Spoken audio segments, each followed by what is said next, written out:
Well, how to follow that?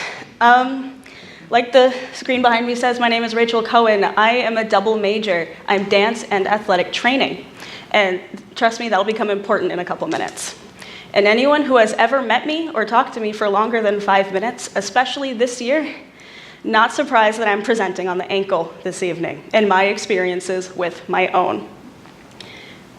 In May of 2010, I sprained my ankle at a dance competition. No big deal, I thought. But I was on a platform stage that was held together by hopes and dreams and a little bit of spit. I came down from a jump during my solo and I landed on the outside of my foot. The stage moved beneath my foot and my ankle rolled. I didn't even notice until I was back in the audience with my dad. Once the adrenaline got out of my system, I was sitting in the audience and all of a sudden I had sharp shooting pain all around my ankle. I wheeled over to the hospital that was right across the street and I got some x-rays taken. Now, to determine an ankle sprain, you don't use x-rays by themselves. An x-ray is only used to determine if there is a fracture. In order to determine if there is an actual sprain of your ligament, you need an MRI, just for future reference. So, turns out I sprained my CFL. That stands for calcaneofibular ligament. It means that it connects your fibula, one of your leg bones, to your calcaneus, your heel bone. It's pretty straightforward. That will become very important in a few minutes as well. So, the doctor told me not to dance for a week. I laughed in his face. I couldn't do that. I was at a competition. I had 5 dances to do the next day. He looks at me and he says, well, you'll figure something out. I was 13. I just wanted to dance. So I crutch over to my dance teacher across the street and I told her that the doctor told me not to dance, but I want to dance. I need to. Now, for any dancers or even athletes all up in the audience, if you are a coach or a dance teacher, if someone comes up to you and says, the doctor told me not to do this, but I want to, you don't let them. Because that's part of why I'm standing here today. She said, oh, just don't do the dances with a whole lot of jumps in them. So I did 3 out of my 5. And I figured, oh, well, if I'm just not on my ankle for the rest of the week, I should be okay. Spoiler, I was not. So, many years later, a couple years ago, my ankle started getting worse. I couldn't imagine why. It was just my bad ankle. Sometimes I had to wear a brace, sometimes I didn't. Well, I had to go to the doctor again. I had to get MRIs, I had to get more x-rays to determine if I had a stress fracture. And lo and behold, my CFL was completely ruptured. What that means is there are 3 grades of an ankle sprain. First one, your ligament is just stretched out, like a rubber band that's at its maximum. Just have some ice on it, not be on it for a little while. You'll usually get better. Second degree sprain is when the ligament is torn, but most of it is still getting from one bony attachment to the other. Then those become a little more serious. Grade 3 is when none of the ligament is getting from point A to point B. You're lucky if both attachment points remain on the bone. Luckily, mine were. My ligament was completely and evenly in half. We don't know when that happened. We figure it was probably around my sophomore year. So I had to make the really tough decision to not dance at all my spring semester last year. God, it was awful. I was in only academics. The one class where I could kind of movement was creative movement. And even that just wasn't enough. I had to get surgery. It was my only option. That's all I could do to make this better. So I had to get something called Brostrom lateral ligament reconstruction surgery. It's a lot of words.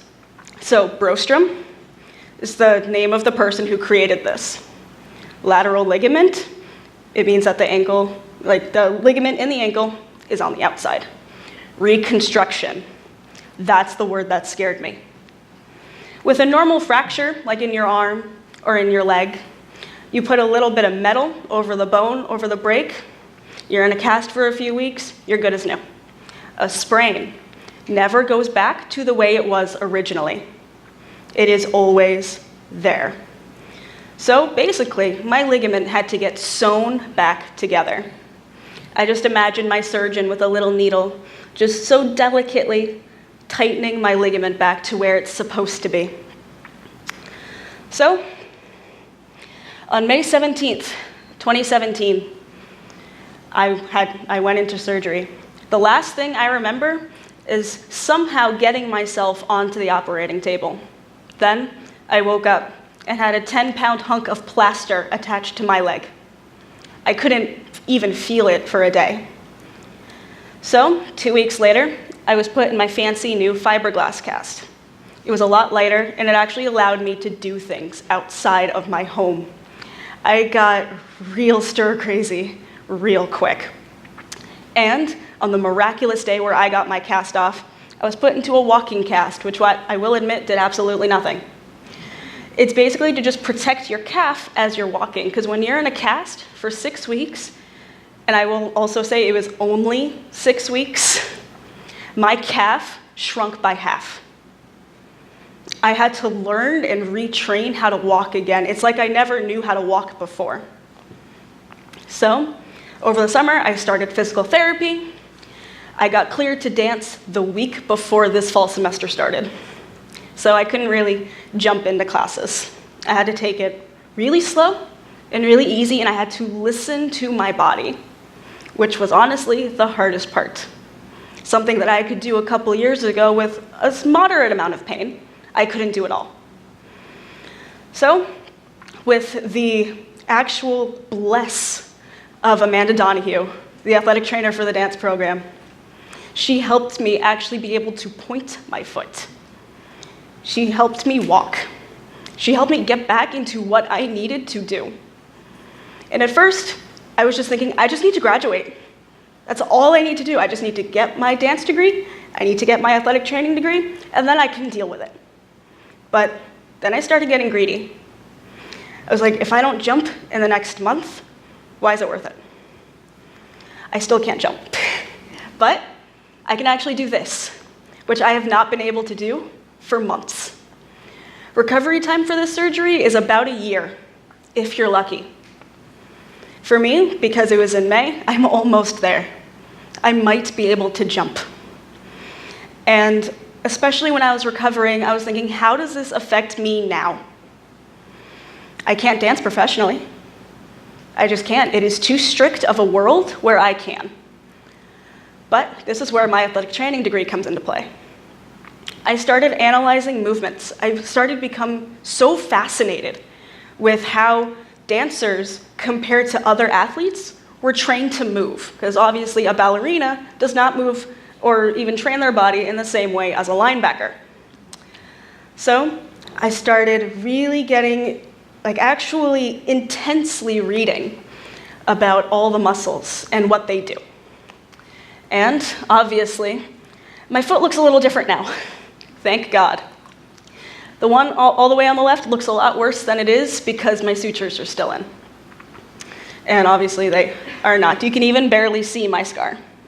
And the one all the way on this side is the tape that I use so I can dance.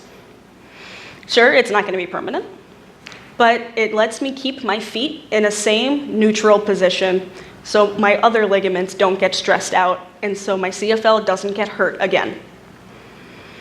So, I needed some help for this. I really wanted to look at how other people jump that aren't dancers, but I needed a frame of reference. A dancer who can jump, who was not me. So I asked my beautiful friend, Larissa, to come in and just let me record her jumping.